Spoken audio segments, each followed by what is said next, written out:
Hi everyone, आज का हमारा टॉपिक है एसएपी हाना क्या है। आज हम यहाँ पे एसएपी हाना के बारे में बात करने वाले हैं कि एग्जैक्टली एसएपी हाना जो डेटाबेस का हम यूज करते हैं डेटाबेस है क्या। अब यहाँ पे सबसे पहला होता है कि हाना मतलब हाना का जो है फुल फॉर्म क्या है, हाई परफॉर्मेंस एनालिटिक अप्लायंस। अब इसको हम यहाँ पे हाना बोलते हैं, हाई परफॉर्मेंस एनालिटिक्स हम क्यों बोलते हैं, क्योंकि इसके अंदर column store plus in memory का कॉन्सेप्ट आ जाता है। इन मेमोरी के कॉन्सेप्ट में क्या होता है कि आपका मैक्सिमम डेटा जो होता है आपका रैम मतलब आपके हार्ड डिस्क में नहीं, आपके रैम में स्टोर होता है।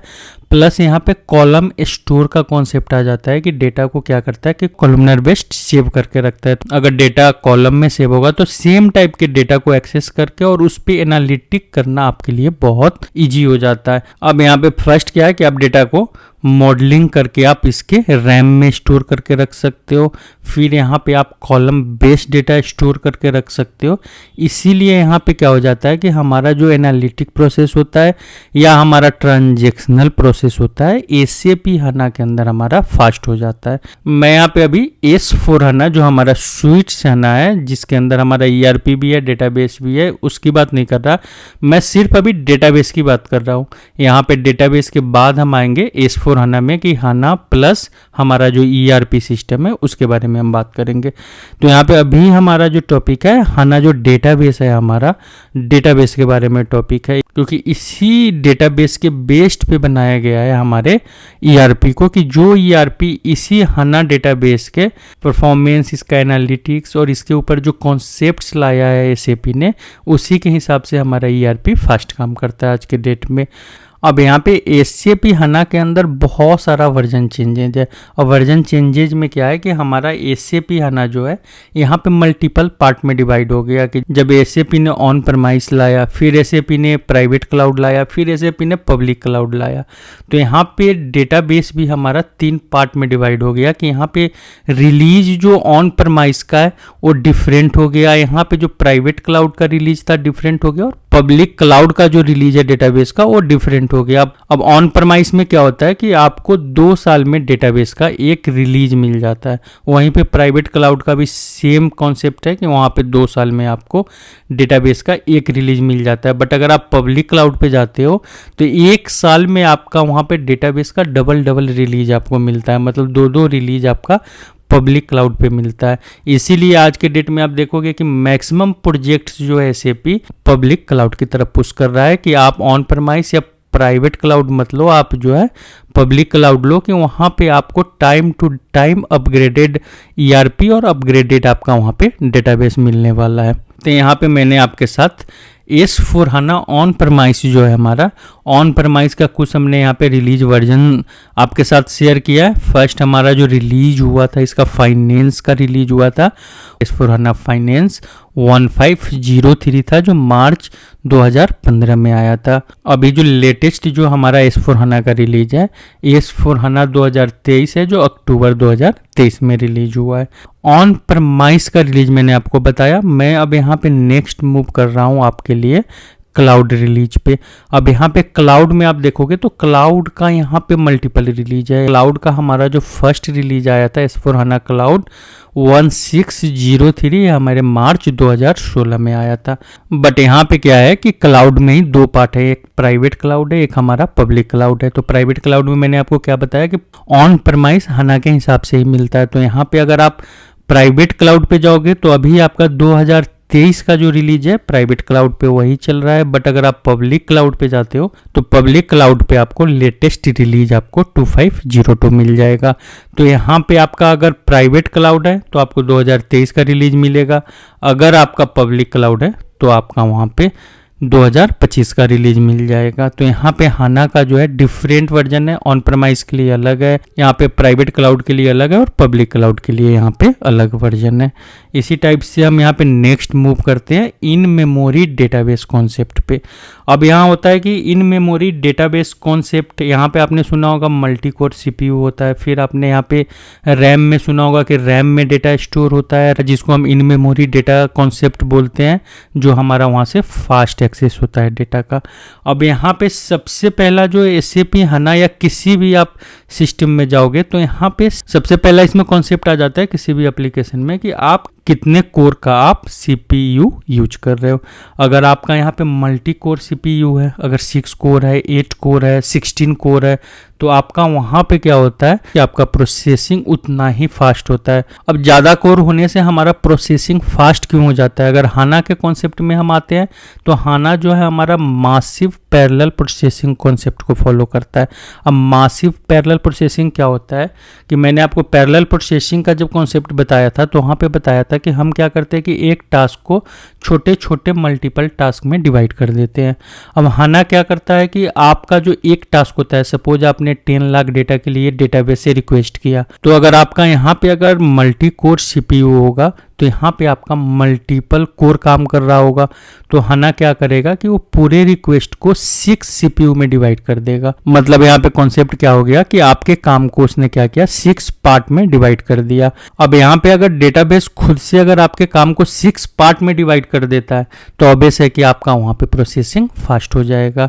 इसके बाद हमारा सेकेंड इसमें आ जाता है रैम एंड हार्ड डिस्क। अब यहाँ पे अगर आप रैम एंड हार्ड डिस्क का कॉन्सेप्ट देखते हो तो यहाँ पे क्या होता है कि आपका जो डेटाबेस होता है हार्ड डिस्क के अंदर स्टोर होता है, बट यहाँ पे इन मेमोरी में क्या होता है कि आप जो सर्चेज कर रहे हो, आप जो क्वेरी कर रहे हो, तो उस टाइप का डेटा आपका वहाँ पे रैम स्टोर करके रख लेता है।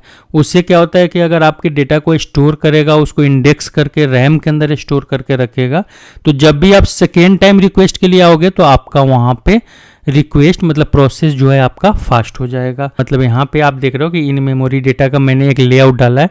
यहाँ पे जो भी आपके डेटा का स्ट्रक्चर है उस स्ट्रक्चर में क्या करेगा, उसको रैम में स्टोर करके रख लेगा। अब यहाँ पे इन मेमोरी डेटा के साथ कॉन्सेप्ट आ जाता है यहाँ पे परसिस्टेंट डिस्क का कॉन्सेप्ट।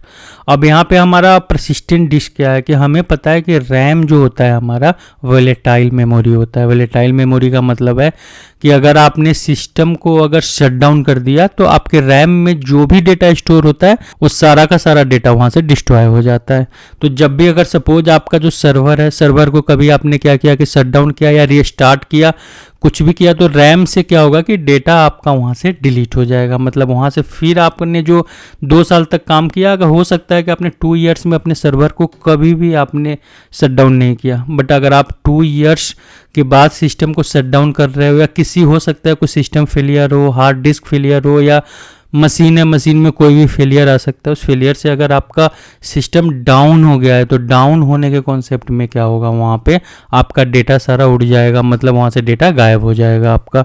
इसलिए हम यहाँ पे क्या करते हैं, परसिस्टेंट डिस्क का कॉन्सेप्ट होता है कि डेटा जो भी आप सर्च करते हो रैम के अंदर जो स्टोर होता है वो डेटा एट ए टाइम एक बैकअप उसका परसिस्टेंट डिस्क में स्टोर हो रहा होता है। जो डेटा आपके रैम का जो डेटा होता है वो आपके परसिस्टेंट डिस्क में होता है।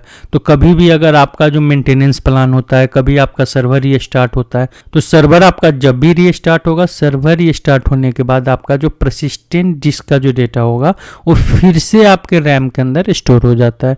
तो जब भी आप फिर दोबारा जब जाओगे, आप वहाँ पे सर्च लगाओगे या जब भी आप कोई क्वेरी करोगे तो आपको वहाँ पे कोई चेंजेस नहीं मिलेगा, क्योंकि वहाँ पे परसिस्टेंट डिस्क आपका जो जितना भी सर्चेज होता है वो सारे सर्चेज को फिर से रैम के अंदर स्टोर कर देता है। तो यहाँ पे हमारा जो persistent disk, in memory data या हमारा रैम का जो कॉन्सेप्ट है, सारा का सारा कॉन्सेप्ट हमारा यहाँ पे एक साथ काम कर रहा होता है। इसीलिए यहाँ पे हम इन मेमोरी में डेटाबेस को स्टोर करके रख पाते हैं। अब यहाँ पे नेक्स्ट हम मूव कर रहे हैं यहाँ पे कि हमारा बेनिफिट क्या है SAP HANA का। तो यहाँ पे ऑब्वियस है कि अगर यहाँ पे एनालिटिक्स की आप बात कर रहे हो तो ये बहुत ज़्यादा फास्ट चलेगा। यहाँ पे application development, data integration better है। यहाँ पे अभी मैंने आपको बताया कि मासिवली पैरेलल प्रोसेसिंग का कॉन्सेप्ट है कि आपके टास्क को ऑटोमेटिक क्या करेगा, जितना भी आपका CPU का कोर होगा उस कोर में ऑटोमेटिकली ये डिवाइड कर देता है।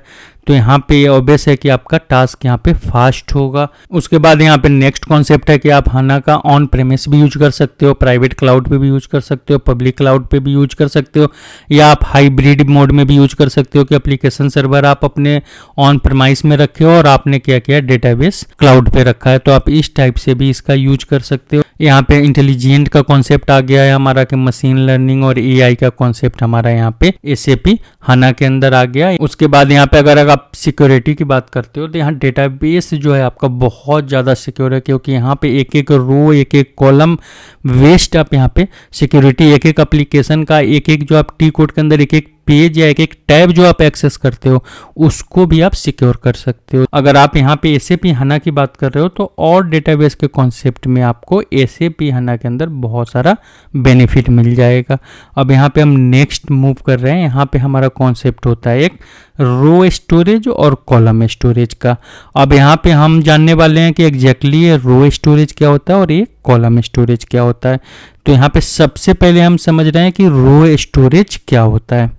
अब यहाँ पे रो स्टोरेज में जो हमारा डेटा स्टोर होता है, कैसे स्टोर होता है, हम यहाँ पे क्या करते हैं, एक एग्जांपल लेते हैं कि सपोज हमारे पास एक टेबल है। अब टेबल के अंदर हमारा यहाँ पे ऑर्डर नंबर है, कस्टमर नेम है और अमाउंट है कि ये ऑर्डर किस कस्टमर को कितने अमाउंट का ऑर्डर मिला था। अब यहाँ पे जो हमारा ये टेबल है ये डेटाबेस के अंदर कैसे स्टोर होगा, तो ये अगर आप रो स्टोरेज में इसको अगर आप स्टोर कर रहे हो तो यहाँ पे क्या करेगा, जो आपका फर्स्ट रो है order number, customer name, amount, इसको क्या करेगा कि पहले स्टोर करेगा, इसके बाद यहाँ पे फिर जाएगा सेकेंड रो के लिए, फिर जाएगा थर्ड रो के लिए, फिर जाएगा फोर्थ रो के लिए, फिर जाएगा फिफ्थ रो के लिए। मतलब यहाँ पे क्या करेगा कि जो हमारा रो ओरिएंटेड डेटाबेस होता है, वो रो ओरिएंटेड डेटाबेस आपका जो स्टोर होगा, सबसे पहले आपका यहाँ पे ऑर्डर नंबर स्टोर होगा, फिर आपका यहाँ पे नेम स्टोर होगा कस्टमर का, फिर यहाँ पे अमाउंट स्टोर होगा, फिर क्या करेगा यहाँ पे सेकेंड जो आपका रो है उसके लिए स्टोर करना शुरू करेगा, फिर यहाँ पे क्या करेगा थर्ड रो के लिए स्टोर करना शुरू करेगा, फोर्थ रो के लिए स्टोर करना शुरू करेगा।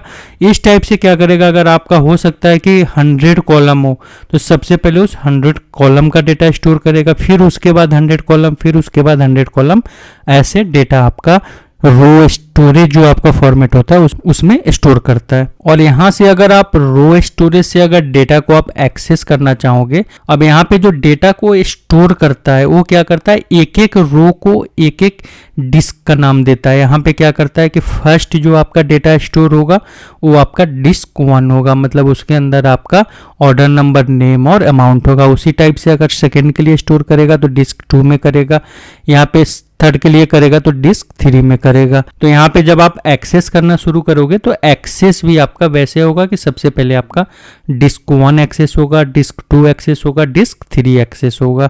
तो यहाँ पे जो आपका एक्सेस भी होता है इसी टाइप से होता है जिस फॉर्मेट में आप डेटा डेटाबेस में स्टोर करते हो।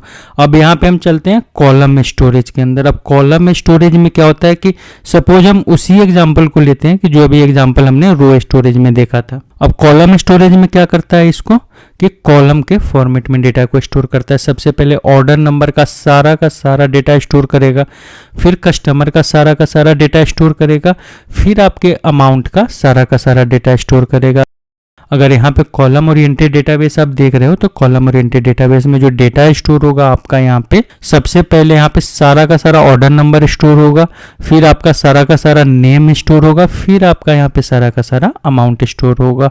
अब एसएपी क्या करता है कि सबसे पहले इस डेटा को यहाँ पे कंप्रेस कर देता है। अब कंप्रेस करने के बाद क्या होगा कि जो सेम टाइप का डेटा होगा वो आपका यहाँ पे कंप्रेस होगा। आप देख रहे हो कि यहाँ पे जितना भी नेम है, जो टेक्स्ट हमारा फील्ड है, हमारा टेक्स्ट फील्ड यहाँ पे कंप्रेस हो गया।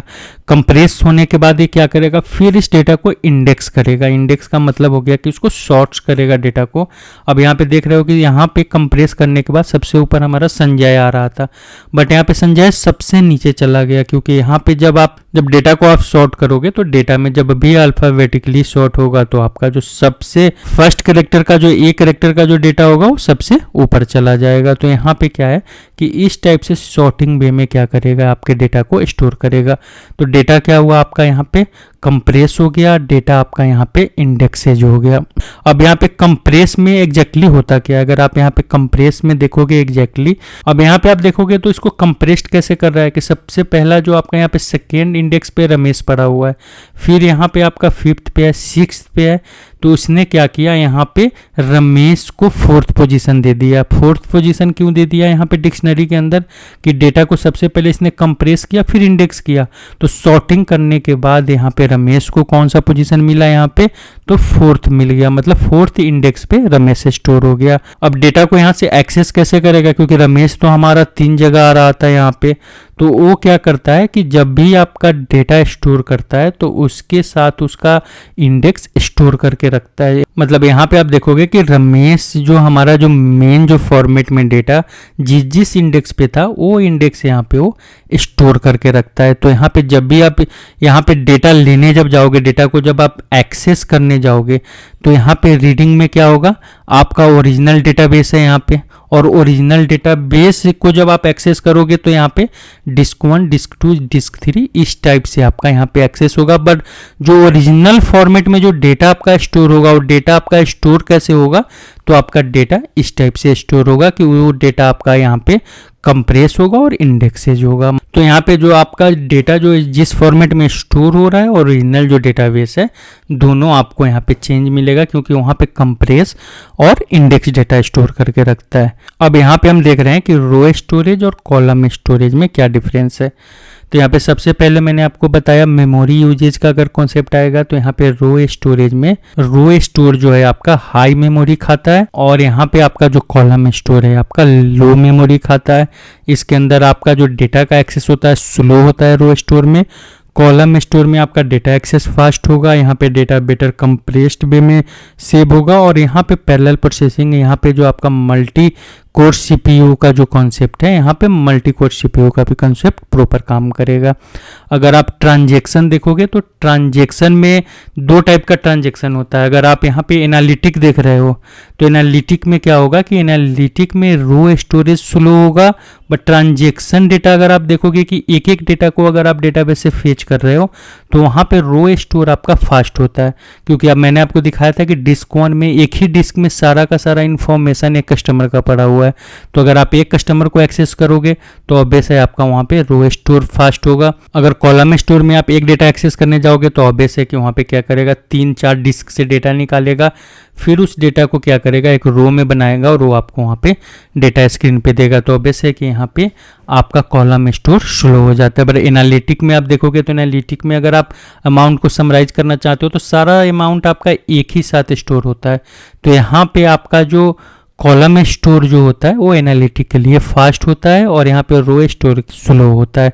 अपडेट में देखोगे तो अपडेट में क्या करता है कि हाना में जब आप अपडेट करने जाओगे तो वो क्या करेगा कि सबसे पहले उसको कंप्रेस करेगा, फिर इंडेक्स करेगा, फिर आपका वहाँ पे मल्टीपल डिस्क में स्टोर करेगा। तो ऑब्वियस है यहाँ पे अपडेट, मॉडिफाइड, डिलीट यहाँ पे आपका कॉलम स्टोर में थोड़ा स्लो हो जाता है। अब यहाँ पे आप अगर बात करोगे कि यहाँ पे रो स्टोर वे सूटेबल कब है और कॉलम स्टोर वे सूटेबल कब है, तो यहाँ पे आप थोड़े से डेटा के साथ काम करना चाहते हो तो आपका रो स्टोर जो है बिल्कुल सूटेबल है, वे सूटेबल है। अगर आपके पास ह्यूज डेटा है और वहाँ पे अगर आप एनालिटिक्स या कोई ऐसा टाइप का प्रोजेक्ट या रिपोर्ट पे काम कर रहे हो तो वहाँ पे आपका कॉलम स्टोर फास्ट होता है। कंक्लूजन यही है कि हमारा जो कॉलम स्टोर डेटा होता है यहाँ पे सब में हमारा फास्ट होता है। अब यहाँ पे हम क्या करते हैं, नेक्स्ट टॉपिक पे मूव करते हैं। यहाँ पे हम देख रहे हैं एसएपी हाना का आर्किटेक्चर। अब यहाँ पे यूजर इंटरफेस जो हो सकता है, अगर ऑन प्रेमाइस पे आप काम कर रहे हो तो आपका यहाँ पे एसएपी जीयूआई होगा। यहाँ पे अगर आप फ्यूरी पे काम कर रहे हो तो वेब का यहाँ पे आपका यूजर इंटरफेस होगा।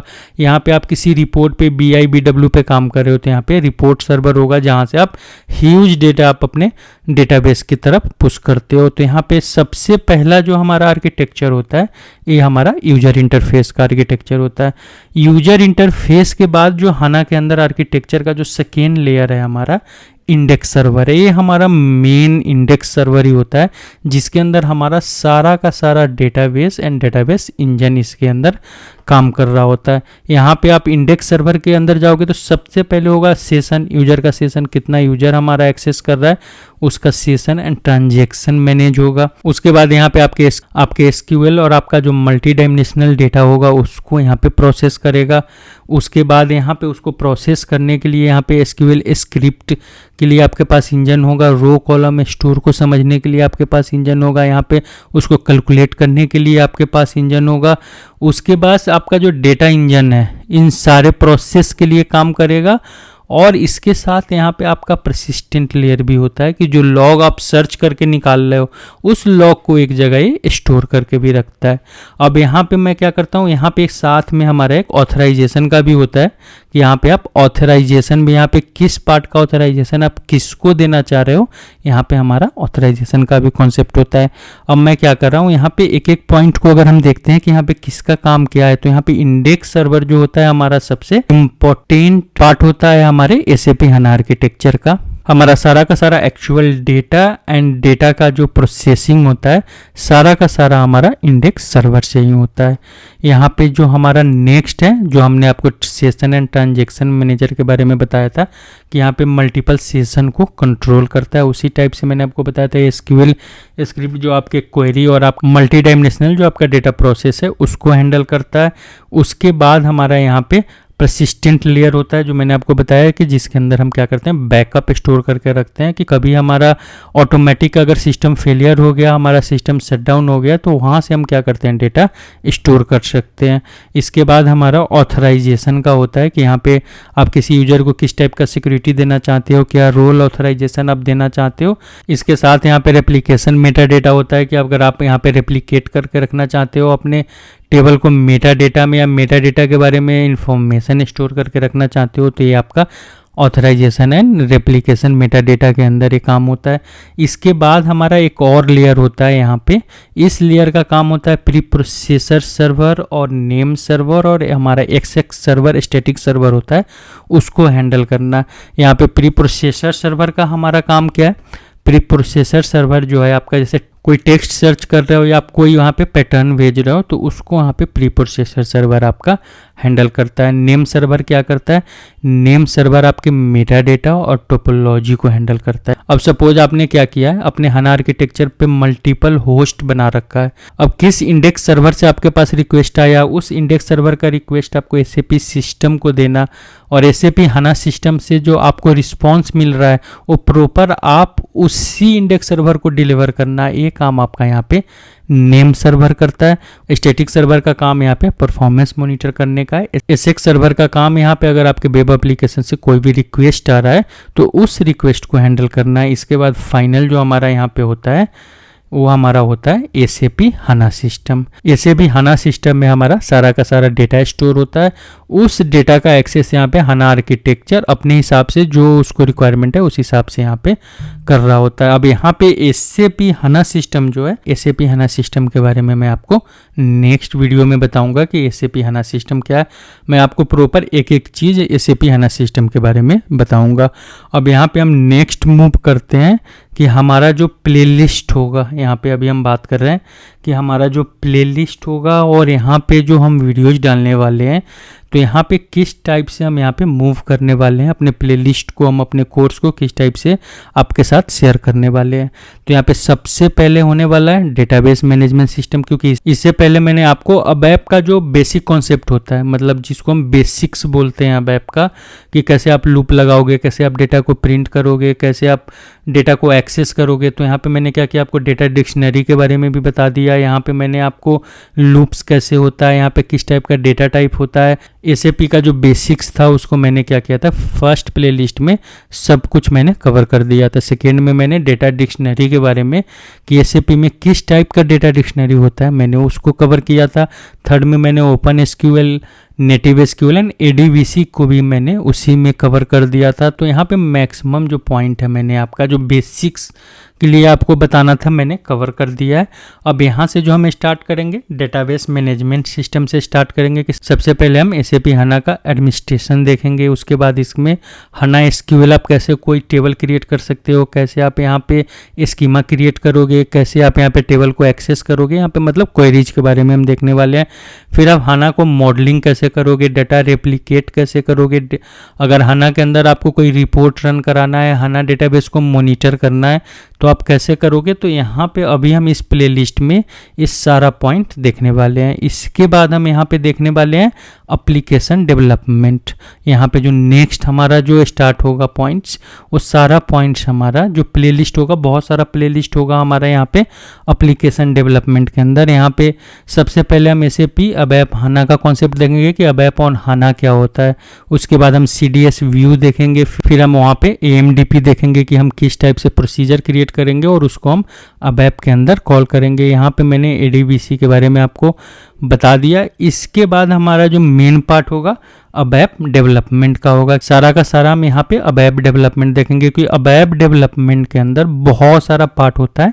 यहाँ पे ABAP डेवलपमेंट के अंदर हम देखने वाले हैं कि यहाँ पे मॉड्यूलर और ऑब्जेक्ट ओरिएंटेड प्रोग्रामिंग क्या होता है, डिबगिंग क्या होता है, यहाँ पे मॉडिफिकेशन या एनहेंसमेंट हम अपने एप्लीकेशन में कैसे डालेंगे, यहाँ पे ALV रिपोर्ट्स आप कैसे रन कराओगे, BDC आप कैसे करोगे, LSMW कैसे करोगे, यहाँ पे आप डायनेमिक प्रोग्रामिंग जिसके अंदर हम फील्ड सिंबल या डेटा ऑब्जेक्ट का यूज करते हैं, आप कैसे उसका यूज करोगे, smart form, adobe form, print के लिए हम यूज करते हैं, तो यहाँ पे आप प्रिंट कैसे बनाओगे और प्रिंट का यूज कैसे करोगे। फिर यहाँ पे हम वेब सर्विसेज का यूज क्या होता है, ओ डेटा का यूज क्या आता है, ओ डेटा में वर्जन 2 वर्जन 4 में क्या डिफरेंस है और किस टाइप के एप्लीकेशन के लिए हम वर्जन 2 वर्जन 4 का यूज करेंगे। यहाँ पे मतलब बहुत बड़ा ओ डेटा का हमारा यहाँ पे प्लेलिस्ट होगा। फिर इसके बाद हम वर्क फ्लो देखेंगे, RFC देखेंगे, इसके अंदर हमारा BOPF है, रेस्टफुल सर्विसेज को हम कॉल करेंगे, BRF प्लस होगा, वेब डेन प्रो होगा, डायलॉग प्रोग्रामिंग होगा हमारे इसके अंदर। ये सारा का सारा कॉन्सेप्ट देखने के बाद फिर हम उसके बाद मूव करेंगे यहाँ पे HANA ऑब्जेक्ट में, फिर हम फ्योरी में आएंगे, फिर हम जब BTP में आएंगे तो BTP में भी हमारा रैप होगा, रेस्टफुल एप्लीकेशन प्रोग्रामिंग होगा, कैप होगा, क्लाउड एप्लीकेशन प्रोग्रामिंग होगा। फिर हम यहाँ पे कुछ जूल के अंदर SAP AI के मशीन लर्निंग का कॉन्सेप्ट देखेंगे। उसके बाद हम मूव करेंगे एनालिटिक प्रोसेसिंग पे कि हम वहाँ पे HANA के अंदर रिपोर्टिंग, वेब इंटेलिजेंसी का यूज कैसे, लुमिरा का यूज कैसे, उसके बाद यहाँ पे आप क्रिस्टल रिपोर्ट का यूज कैसे करोगे, यहाँ पे BW4 S4 HANA, इस सब में क्या यहाँ पे डिफरेंस और कैसे हम यूज करते हैं और कैसे आप अपने सिस्टम को यहाँ पे S4 HANA या B4 HANA से आप बेटर बना सकते हो। इसके बाद हमारा यहाँ पे एनालिटिक क्लाउड जो भी हमारा लेटेस्ट चल रहा है एनालिटिक क्लाउड, तो हम यहाँ पे SAP एनालिटिक क्लाउड के बारे में देखेंगे। इसी में हमारा एक दो और कंसेप्ट होगा, PIPO होगा और CPI होगा, कि हम यहाँ पे क्लाउड प्रोसेस इंटीग्रेशन और PIPO जो था हमारा पुराना प्रोसेस इंटीग्रेशन जो हम सर्वर पे इंस्टॉल करके करते थे। इस टाइप से हमारा प्लेलिस्ट मूव होगा और इसी टाइप से हम अपना आगे सारा वीडियो आपके साथ शेयर करने वाले हैं। तो चलिए आज के लिए हमारा बस इतना ही था। अब नेक्स्ट में हम देखने वाले हैं कि SAP HANA सिस्टम क्या होता है।